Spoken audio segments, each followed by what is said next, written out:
台南的大天后宫在9月28日要举办府城迎妈祖的活动。今年上届特别就是镇南马新桥换一顶新的，是因为本地新桥有100年历史啊，一寡零件拢废弃也修理足侪届的。庙方这届是请师傅做一顶一模一样，总算是完工啊。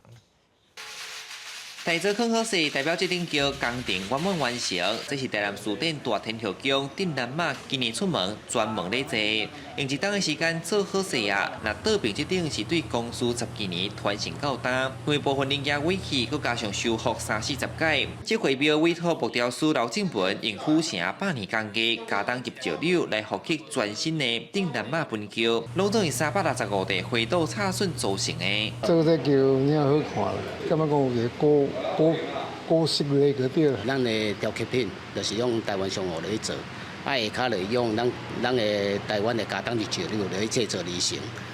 伊一切就是台湾上河加加工日石榴，伊有呈现一个对比的一个足好的一个效果伫个内底。庙方人员大概到位点香禀报，祈求迎妈祖活动顺遂。根据了解，古早时代迎妈祖是6冬班，到民国80几年变做3-4冬一届。前几冬要举办，煞拄着疫情来扰乱，这回让6冬搁举办。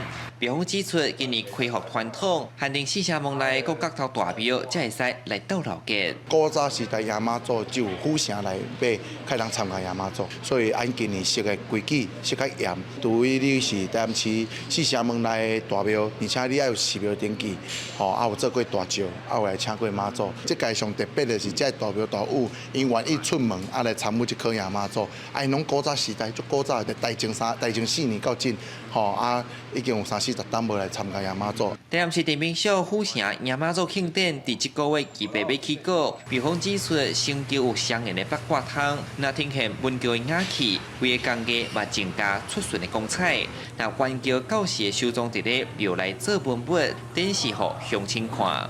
记者从台南采访报道。